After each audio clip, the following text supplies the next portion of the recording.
जय हिंद दोस्तों, स्वागत है आप सबके आपके अपने YouTube channel self study Kundan Kumar में। आज बात करेंगे हिंदी क्लास 12 और इस वीडियो में आप सबके लिए लघु एवं दीर्घ उत्तरीय प्रश्न तक की बात करेंगे, जिसमें आज का जो है प्यारे बच्चों ये सेट 2 है और आपको हमने सेट 1 अच्छे तरह से पढ़ा दिए हैं और अगर आपने नहीं देखा है तो जाके जरूर देख सकते हैं। वीडियो को डिस्क्रिप्शन में लिंक डाल दिए हैं। और अगर आप 1 से लेके 10 तक सेट देख लेते हैं और अपने कॉपी में नोट कर लेते हैं तो आपको बोर्ड एग्जाम में प्यारे बच्चों 95% या 90% लाने से कोई भी नहीं रोक सकता है, क्योंकि ये हिंदी के हम ऐसे MVBI लघु और दीर्घ उत्तरीय प्रश्न तक कराएंगे जिसे आप सब्जेक्टिव भी कहते हैं, जो 100% लड़ना है तो लड़ना है आपके बोर्ड एग्जाम में। तो प्लीज आपसे रिक्वेस्ट है कि अगर आप वीडियो को देख रहे हैं तो शुरू से लेके अंत तक देखिए और सेट 1 को जाके जरूर देखिए। और आगे का सेट देखना चाहते हैं यानी सेट 3, 4, 5 इसी प्रकार का सेट आगे का देखना चाहते हैं तो आप हमारे चैनल को सब्सक्राइब कर सकते हैं। बेल आइकन को ऑल जरूर 100% सब्सक्राइब कर ही लीजिएगा और टेलीग्राम ज्वाइन कर लीजिए, जिसका लिंक हम आपको वीडियो के डिस्क्रिप्शन में डाल दिए हैं। यहाँ पर आपको इन्फॉर्मेशन वगैरह दिया जाता है जो भी आपके बोर्ड से संबंधित होते हैं वो। अगर आप व्हाट्सएप ग्रुप ज्वाइन करना चाहते हैं तो इस नंबर पे हाई लिख के भेजिएगा, उसके बाद हम व्हाट्सएप ग्रुप का लिंक देंगे, उसके बाद वहां पे ज्वाइन कर पाइएगा प्यारे बच्चों। ठीक है, चलिए अब हम यहाँ से स्टार्ट करते हैं और पहला प्रश्न जो कि आपके सामने 1 नंबर में दिखाई दे रहा होगा, और ये प्रश्न छोटा सा है लेकिन कोई कोई प्रश्न जो है 5 नंबरी है, कोई कोई प्रश्न जो है 2 नंबरी है। ठीक है देखिए 1 नंबर में क्या कहा जा रहा है, थोड़ा सा कलर जो है हम चेंज कर लेते हैं, अच्छा रहेगा। पहला प्रश्न 1 नंबर में कह रहा है कि शिक्षा का क्या कार्य है। ये जो शिक्षा एजुकेशन जो हम ले रहे हैं पहले जो हम पढ़ रहे हैं उससे हमें आगे जाके क्या इससे फायदा होगा, क्या फायदा नहीं होगा। सबसे पहले हमारी फायदा क्या होती है, हम पढ़ते क्यों हैं, नौकरी के लिए। कौन सा नौकरी, सरकारी नौकरी। कोई कोई बच्चा प्राइवेट नौकरी के लिए पढ़ता है, कोई नहीं पढ़ता है, जब नहीं लगता है तब प्राइवेट में काम करता है। या कोई आदमी जो है बिजनेस के लिए पढ़ता है कि आगे जाके हम बिजनेस संभालेंगे। अब देखिए इसका उत्तर क्या कहा जा रहा है, देखिएगा कि शिक्षा का कार्य है कि वह संपूर्ण जीवन की प्रक्रिया को समझने में हमारी सहायता करे, न कि केवल कुछ व्यवसाय या नौकरी के योग्य बनाए। अब यहाँ पर जो है लेखक लेखक जो है कौन, जय कृष्ण मूर्ति। जय कृष्ण मूर्ति कहते हैं कि ये जो शिक्षा का जो अर्थ है वो संपूर्ण जीवन की प्रक्रिया को समझने में हमारी सहायता करे। संपूर्ण जीवन यानी कि हम जो बच्चे से लेके बूढ़े तक हो जाते हैं उसमें हमारी क्या करे, सहायता करे, हमें ये रोजगार दे सके, वो हमारे खाने पीने सभी जगह समझने के लिए हमें ये देता है शिक्षा, न कि केवल कुछ व्यवसाय या नौकरी के योग्य बनाए। शिक्षा का अर्थ ये नहीं है कि व्यवसाय कुछ पा लिए तो शिक्षा का अर्थ हो गया, नौकरी पा लिए हो गया, ये नहीं कहते हैं कौन, जय कृष्ण मूर्ति। जो कि कहा जाए तो ये भी ठीक ठाक ही है। आप आगे थोड़ा सा लिख दीजिएगा कि शिक्षा पाठ के रचयिता जय कृष्ण मूर्ति है और जय कृष्ण मूर्ति के अनुसार शिक्षा का कार्य है कि संपूर्ण जीवन को समझना। इस तरह से लिखिएगा तो 2 नंबर दे देगा, थोड़ा सा बढ़ा दीजिएगा आपके लिए अच्छा रहेगा। ठीक है, चलिए ये भी 2 नंबर का ही प्रश्न है प्यारे बच्चों। 2 नंबर में क्या करे कि सेब बेचते लड़की को देखकर लेखक के मन में क्या विचार उमड़े। देखिए एक सेब बेचती हुई लड़की थी, एकदम छोटी सी नन्ही सी, और जब वो लड़की सेब बेचती हुई देखती है ना तो वो लेखक जो है थोड़ा सा कहती कि वाह कितना अच्छी है, तो वो उसके मन में कुछ अलग भावना आने लगती है। और ये भावना क्या है प्यारे बच्चों, देखिए उत्तर में आपको समझना है कि सेब बेचती हुई लड़की का उम्र तकरीबन 7 से 8 साल थी जो सेब बेच रही थी। शायद उसने नई नई दुकान संभाली थी। आप सोचिए एक 7 से 8 साल का उम्र का बच्चा, आपको क्या लग रहा है, क्या अपेक्षा कर सकते हैं, जिसकी खेलने की उम्र है, जिसकी कूदने की उम्र है, जिसको पीटने खिलाने पढ़ाई का इससे कोई जरूरत है, जो क्या कर रहा है प्यारे बच्चों, एक सेब की दुकान को संभाल रहा है, जो कि बहुत ही बड़ी बात है प्यारे बच्चों। शायद उसने नई नई दुकान संभाली थी, यानी कि वो नए नई आई होगी, छोटी सी बच्ची है या पारिवारिक स्थिति खराब हो गई है या जिसे हाल में ही दुकान संभलवाई गई थी। वह इतनी जागरूकता भी कि अपने सौदों के बारे में ग्राहक को जरा सा भी शक नहीं होने देती थी। ये इतने जागरूक थी, इतने अच्छे थी, वो इतने अच्छे से ग्राहक को बताती थी कि थोड़ा सा भी शक नहीं होने देता था कि ये बच्चा को नहीं पता होगा, रेट अच्छे से नहीं पता होगा। वो कंफर्म, जैसे 100 रुपए केजी है तो 100 रुपए केजी बोलता था, जैसे हम सब बोलते हैं 15-20 साल के बच्चा या 30 साल हो गया, 25 साल के जो युवा बोलते हैं उस टाइप के जो है ये लड़की बोलती थी 7 से 8 साल के जो थी वो। ठीक है, उम्मीद है ये भी प्रश्न आपको समझ में आ गया होगा। खैर ये प्रश्न नहीं पूछेगा मुझे लग रहा है, लेकिन ये वाला प्रश्न ज्यादा खासकर इंपॉर्टेंट है, बोर्ड की दृष्टि से कहा जाए तो ये MVVI है प्यारे बच्चों, क्या है MVVI है, जरूर आप इसे अच्छे से याद कर लीजिएगा। कह रहा है कि बिस्नी मानव को लड़ाई में क्यों भेजती है सर, बिस्नी मानव को लड़ाई में क्यों भेजती है। सबसे पहले बिस्नी के बारे में समझते हैं। तो सर बिस्नी जो है ना, इसकी पारिवारिक स्थिति बहुत ही खराब होती है। क्या होती है सर, पारिवारिक स्थिति जो है बहुत ही खराब होती है, इसीलिए अपने पुत्र मानव को क्या करता है, अपने पुत्र मानव के जो है वो आर्मी में भेजता है, ताकि वो पैसा कुछ कमा के दे और उसकी बेटी की शादी हो जाए, जिसके नाम क्या रहता है, मुन्नी रहता है। अब उत्तर में देखिए क्या करा है, बिस्नी अपने पुत्र को लड़ाई में इसीलिए भेजती है क्योंकि उसके घर की पारिवारिक स्थिति बहुत ही खराब थी। देखिए अभी बोले ना, ये मानक जो है सर वो युवा था, लड़का था, और ये यंग एज में था, यानी कि 20 साल 25 साल की एज में था, जो कि मुन्नी 14 साल की है, तो वो 25 साल 20 साल का जरूर रहा होगा। कह रहा है कि उसके परिवार की स्थिति जो है बहुत ही खराब है, उसके खाने पीने सब चीज में दिक्कत हो रही थी, और उसकी छोटी बहन जवान हो गई थी, जिसकी एज मात्र और मात्र जो है 14 वर्ष हो गई थी सर। कितने वर्ष, 14 वर्ष, कमेंट कीजिएगा।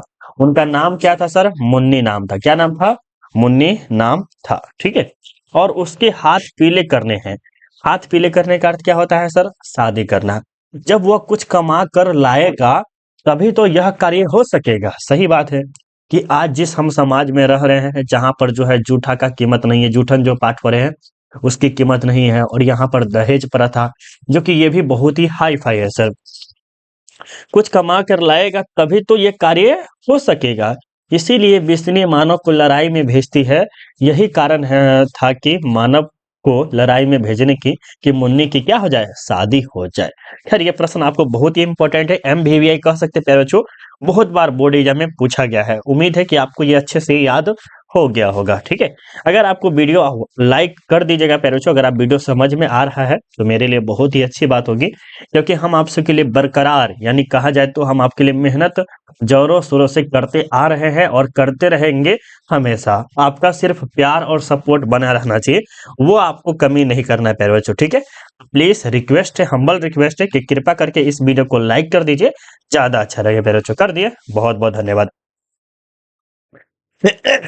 अब अगला देखिएगा प्यारे बच्चों, 4 नंबर में क्या कहा जा रहा है, 4 नंबर प्रश्न को, कि बिस्नी और मुन्नी को किसकी प्रतीक्षा है, वे डाकिये की राह क्यों देखते हैं। वेरी वेरी इंपॉर्टेंट, सब ये सब प्रश्न जो है वेरी वेरी इंपॉर्टेंट है। तो आप उत्तर में लिखेगा कि बिस्नी को अपने पुत्र और मुन्नी को अपने भाई की प्रतीक्षा है, जिसका नाम क्या है सर, मानक है। क्या नाम है, मानक है, उसकी प्रतीक्षा करते हैं। कौन कौन, वो एक करते हैं बिस्नी अपने पुत्र के, और मुन्नी अपने भाई की प्रतीक्षा करते हैं। जो एक सैनिक है, दोनों माता और पुत्री डाकी का इंतजार करती है, वह तो पत्रवाह का सैनिक ने यह लिखा था कि वर्मा में लड़ाई पर जा रहा हूँ। मतलब कौन लिखे थे, ये लिखे थे आपको मानक ने लिखा था कि वर्मा की लड़ाई में जा रहे हैं। कहाँ जा रहे हैं, वर्मा की लड़ाई में जा रहा हूँ। वह परिवार का एकमात्र आधार है, कुमारी बहन का नाता है, और युद्ध में कुछ भी हो सकता है। सही बात है। ये जो है ना मानक जो है सर, मानक वो बिस्नी का एक पुत्र था, एकमात्र आधार था, उसकी देखभाल करने वाला, उसकी सब चीज जो था वो मानक ही था। किसके लिए, बिस्नी के लिए और मुन्नी के लिए। और मुन्नी की जो शादी है वो फिक्स हो गई थी सर। क्या हो गई थी, ये जो मुन्नी है इसकी शादी क्या हो गई थी, फिक्स हो गई थी। कुमारी बहन का नाता जुड़ गया है, और युद्ध में कुछ भी हो सकता है। सही बात है, वो मर भी सकता है, मार भी सकता है, कोई ठीक नहीं कब क्या हो जाएगा। यही कारण है कि दोनों बड़ी बेचैनी से उसके पत्र की प्रतीक्षा कर रहे हैं। पत्र मिल जाएगा तो उसको पता चल जाएगा कि हाँ मेरा पुत्र जो है ठीक है, ताकि उसकी कुशलता का पता चल सके, और यह भी पता चल सके कि वह कब आ रहा है। इस तरह से जो है पैरों आप जो है बिस्नी और मानक जो है प्रतीक्षा करते हैं। और मुन्नी जो है प्रतीक्षा का डेट भी बता देती है, वो है मंगलवार सर। क्या है, मंगलवार जो है, इसको डेट भी बता देती कि है कि मंगलवार को जो है चिट्ठी वगैरह आने की प्रतीक्षा वगैरह हो सकती है सर, ठीक है।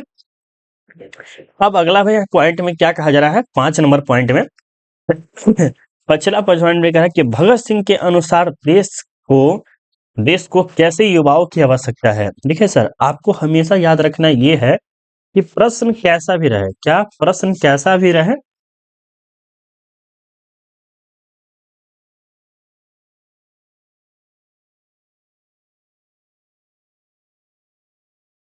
प्रश्न को समझना है, फिर उसके बाद उसका उत्तर देना है और उम्मीद है कि आप उसका उत्तर अच्छे से दे पाइएगा। जैसे यहाँ पर कह रहा है कि भगत सिंह के अनुसार देश को कैसे युवा की आवश्यकता है, या भगत सिंह के द्वारा जो भी शब्द आगे रहेगा आप उत्तर लिखिएगा 2 नंबर और 5 नंबर कभी भी दे सकता है। ये 5 नंबरी भी समझ सकते हैं, 2 नंबर में भी काम आ जाएगा। ठीक है। आप उत्तर में लिखिएगा कि भगत सिंह के अनुसार देश को ऐसे देश सेवकों की जरूरत है जो तन मन धन से देश पर अर्पित कर दे। अब भगत सिंह कहते हैं कि देश की सेवा करने वाले की ऐसे जरूरत है जो तन अपना पूरा का पूरा तन मन यानी कि पूरा माइंडली फोकस है, और धन जितने उसके पास पैसा है वो देश पर क्या कर दे, अर्पित कर दे यानी निछावर कर दे, और पागलों की तरह अपनी सारी उम्र देश की आजादी के लिए या देश के विकास में निछावर कर दे, जिस तरह से भगत सिंह किए थे सर। ठीक है, वो आजादी के लिए कर दे या देश के विकास में निछावर कर दे, यानी कि देश को डेवलप करना है, इंडिया को और अच्छे लेवल पे ले जाना है, ये इनका सोच था। यह कार्य सिर्फ विद्यार्थी ही कर सकते हैं, सभी देश की आजादी करने वाले वहाँ के विद्यार्थी और नौजवान ही हुआ करते हैं। देखिए, अब जो है देश की आजादी जो हो सकता है, या कह सकते हैं पहले जो इनकी जो वृद्धि हो सकती है, विकास हो सकती है, वो किसके नजरों में हो सकती है, सिर्फ और सिर्फ नौजवानों के हाथ में ही है। नौजवान अगर भिड़ गए तो कुछ से कुछ हो सकता है, और विद्यार्थी दो अगर मिल गया तो देश के आर्थिक इकोनॉमिक्स को गिरा भी सकती है और बढ़ा भी सकती है अच्छे से। वह क्रांति कर सकते हैं, अंतः विद्यार्थी को पढ़े साथ ही साथ पॉलिटिक्स का भी ज्ञान हासिल करें। देखिए, बहुत आदमी आपको बोलेगा कि पॉलिटिक्स में तुम्हें नहीं पढ़ना है, आपके घर के गार्जियन में कभी न कभी बोला होगा, या आप कभी-कभी कोई बुक में देखते हैं कि कभी-कभी पॉलिटिक्स में हासिल या शामिल होना ही नहीं चाहिए विद्यार्थी को।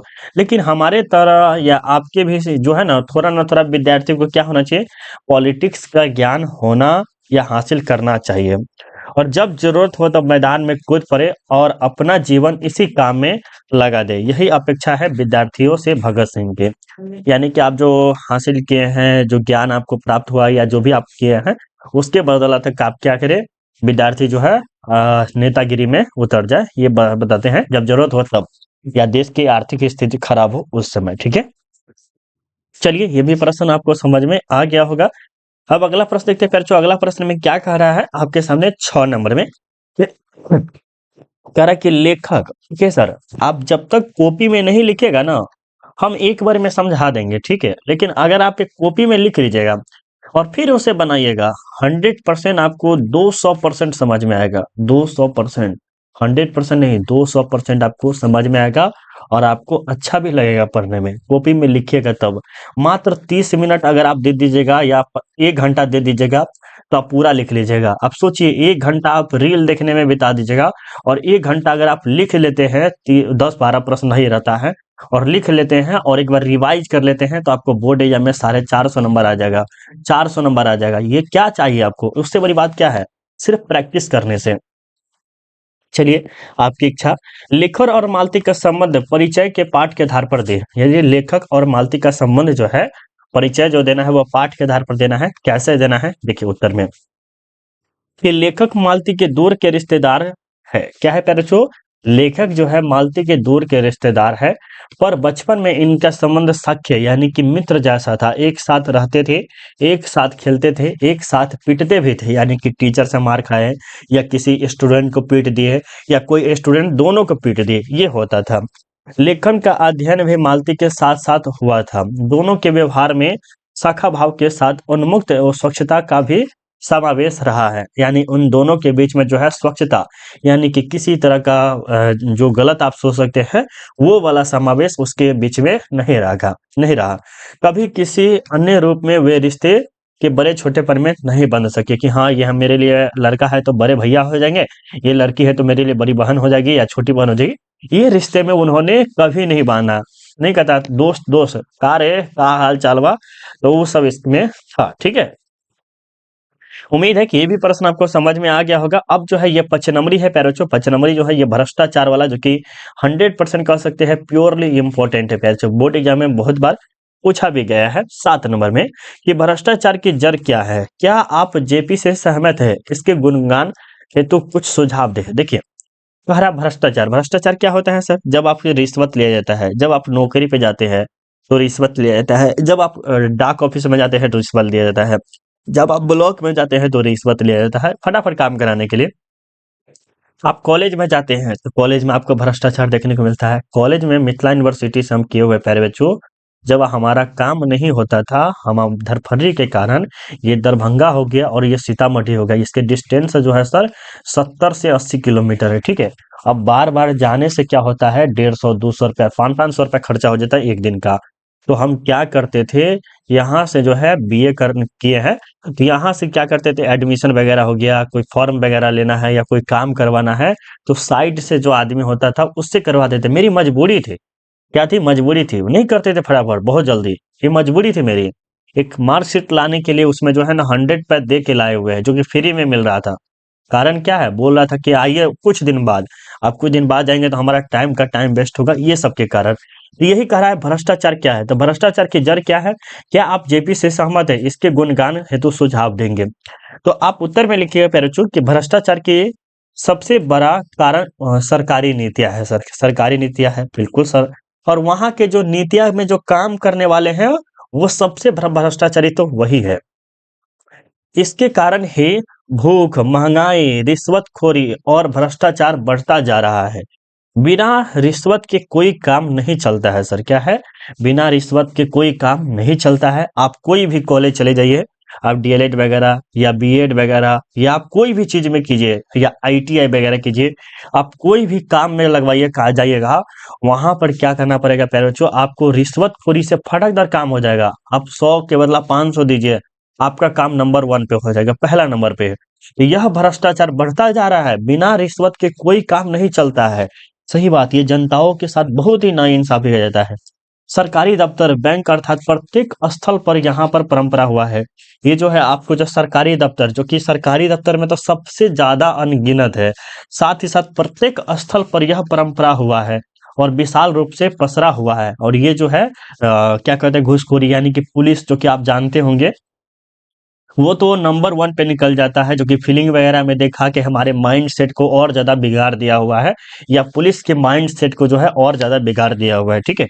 हर प्रकार के अन्याय के नीचे जनता दब रही है, शिक्षण संस्थाएं भ्रष्ट हो रही है, शिक्षण संस्था यानी कोचिंग वगैरह जो है भ्रष्ट हो रही है। एक महीना का फीस जो है 700 800 हजार हजार रुपया लिया जा रहा है, जो कि ये नाइंसाफी है सर, ठीक है। अगला प्रश्न, फिर बचा ही क्या है, युवा वर्ग हमारा अंधकार में भटक रहा है, जो हम है, आप है, आपके बड़े भैया है, वो सब क्या है, भटक रहा है। कोई जॉब नहीं मिला, कोई स्थान नहीं है जहां भ्रष्टाचार न हो। फिर उसकी जड़ें कहाँ कहाँ खोजे जाए, कहाँ देखा जाए, उसकी जगह गांव में, सड़क पर, मीटर में, खेत खलिहान में, अस्पताल में और पुलिस विभाग में भी है। इसका जाल सब तर बिछा हुआ है। ये जो भ्रष्टाचार है सर, इसका जाल जो है सब तर बिछा हुआ है। और ये जो बात है जेपी के द्वारा सही बोला गया है, जो कि हकीकत है प्यारे बच्चों। उम्मीद है कि ये प्रश्न आपके बोर्ड एग्जाम में लड़ जाए तो आप 5 नंबर पा लेंगे प्यारे बच्चों, और बोर्ड एग्जाम में लड़ेगा जरूर, आप इसे याद कर लीजिए अच्छे से, ठीक है। चलिए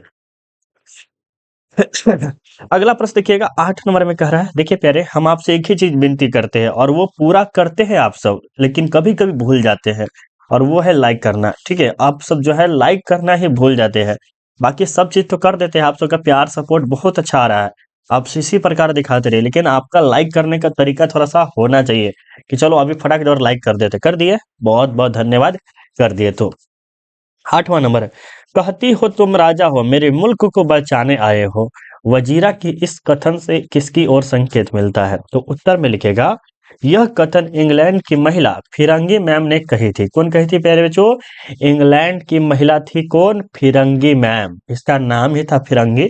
फिरंगी मतलब कि जो है फॉरेन की जो होती है वो, यानी कि दूसरे विदेशी कह सकते हैं, ठीक है।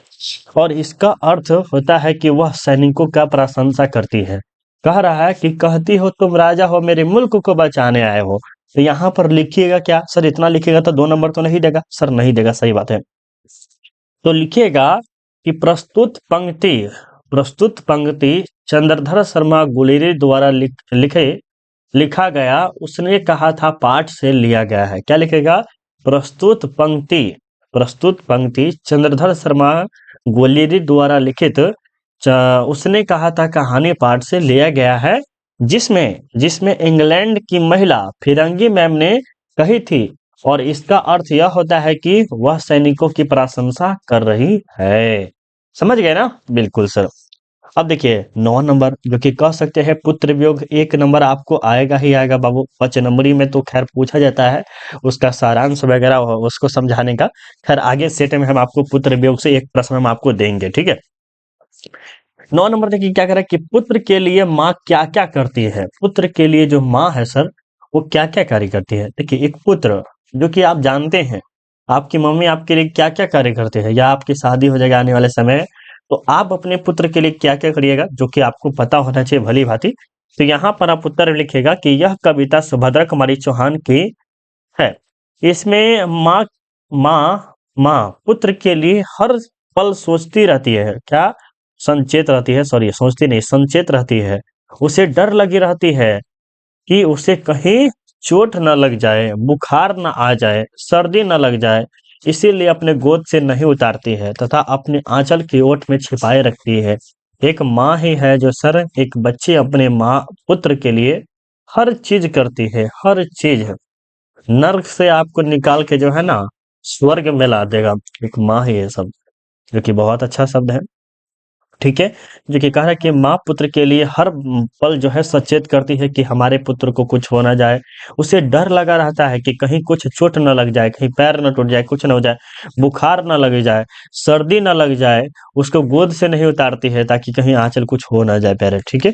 तो इस टाइप से ये भी प्रश्न बहुत ही जबरदस्त है, और इस प्रश्न को आप कैसे लिखिएगा कि प्रस्तुत पंक्ति सुभद्रा कुमारी चौहान द्वारा रचित पुत्र वियोग पाठ से लिया गया है। इसमें इसमें सुभद्रा कुमारी चौहान अपने पुत्र के लिए हर पल सचेत रहती है। अपना मन से लिखना है सर, अपना मन से जबरदस्त तरीके से लिख सकते हैं, जबरदस्त, ठीक है।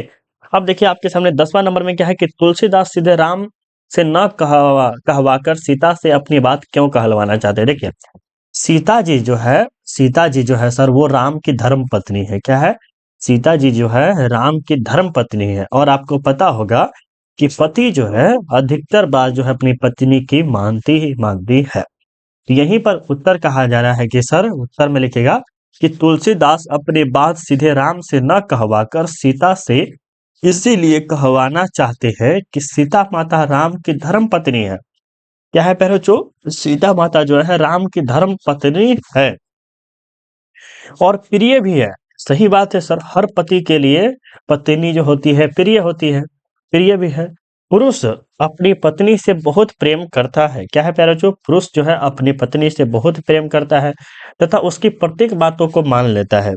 इसीलिए कवि अपनी बात सीधे राम से न कहवाकर सीता से कहवाना चाहते हैं, ताकि जो है उनकी गुणगान गाया जाए। किसके? तुलसीदास के। जब सीता माता कहेंगे तब, ठीक है। उम्मीद है ये प्रश्न आपको अच्छे से समझ में आ गया होगा। और ये लास्ट प्रश्न है, ये भी आपका 5 नंबर का प्रश्न है बोर्ड एग्जाम की दृष्टि से। MVBI है प्यारे बच्चों, क्या है? MVBI है, जरूर अच्छे से याद करिएगा, ठीक है। 11 नंबर में कह रहा है कि तुलसीदास का परिचय अपने शब्दों में दे। तुलसीदास का परिचय जो है अपने शब्दों में देना है। तो आप उत्तर में लिखिएगा कि तुलसीदास भक्ति काल के एक महान संत थे। प्यारे बच्चों क्या थे? तुलसीदास भक्ति काल के एक महान संत थे, जिनके जन्म के बारे में थोड़ी मतभिन्नता है, पर सर्वमान्य मत के अनुसार इनका जन्म 1532 ईस्वी में उत्तर प्रदेश के राजापुर में हुआ था। कहाँ हुआ था सर? राजापुर में हुआ था। इनके पिता का नाम आत्माराम दुबे एवं माता का नाम राहुल हुलसी देवी थी। इसके जन्म के बाद माता पिता ने इनका त्याग कर दिया। अब देखिए इनका जब जन्म हुआ तो इनके माता पिता ने क्या किया सर? उसको त्याग कर दिया। साथ ही साथ इनकी माता का जो नाम था वो हुलसी देवी था, जो कि वेरी वेरी इंपॉर्टेंट पॉइंट है पैरोचो। और पिता का जो नाम था आत्माराम दुबे नाम था सर। ये इंपॉर्टेंट पॉइंट है, जरूर आप इसे याद रखिएगा। और कहाँ जन्म हुआ था सर? उत्तर प्रदेश में जन्म हुआ था, ठीक है। चलिए अगला पॉइंट में क्या कह रहा है कि अतः ये त्याग करने के बाद अतः इनका पालन पोषण बाबा नर हरिदास ने किया है। कौन क्या है पैरोचो? पालन पोषण नर हरिदास ने किया है।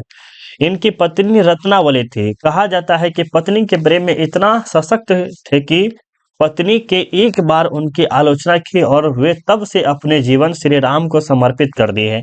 और 1680 से ईस्वी से काशी में उनकी मृत्यु, 1680 ईस्वी में काशी में इनकी मृत्यु हुई। यानी कि पत्नी के एक बार कह देने के कि तुम इस तरह से मेरे प्रति तुम इतना सशक्त हो, इतना अति हो, तुम किसी भगवान के प्रति तुम होते तो भगवान तुम्हारे पास समर्पित होते। तो राम के प्रति क्या हो जाते हैं, समर्पित हो जाते हैं। कौन? ये जो है आपको पता है कौन? बताइए तो। तुलसीदास सर। तुलसीदास जो है ना अपनी पत्नी से बहुत ही प्रेम करता था, जो कह सकते हैं वो इतना प्रेम करता था कि आप सोच नहीं सकते हैं। असक्त प्रेम, जो वो दिखावा नहीं प्रेम। और उसकी पत्नी जब जो है अपने जो घर छोड़ के चली जाती है तो अपने ससुराल चली जाती है, ससुराल के मायके मायके चली जाती है, सॉरी मायके चली जाती है। तो तुलसीदास जो है उसके पीछे पीछे चले जाती है और छुप के सब उसको देख लेती है। तब वो कहती है उसकी पत्नी कि तुम मेरे प्रति इतने सशक्त हो, अगर तुम किसी के प्रति होते तो वो तुम्हारे सामने होते। तब भगवान श्री राम के प्रति जो है अपनी आलोचना वगैरह करना स्टार्ट कर देते पैरोचो। तो इस तरह से जो है पैरोचो हम आपको अच्छे से समझा दिए हुए हैं। अब जो है सेट 3 आपका जल्दी ही आ जाएगा। ज्यादा नहीं सेट देखिए पैरोचो, 6 कम से कम देखिए, 6 कम से कम। और एक लाइक करिए ताकि हम जल्दी ही जल्दी आपके लिए सेट सेट बाय सेट जल्दी ला दे। तो कैसा लगा क्लास आप हमें कमेंट करके बताइएगा। और अभी के लिए बाय बाय, जय हिंद, जय भारत।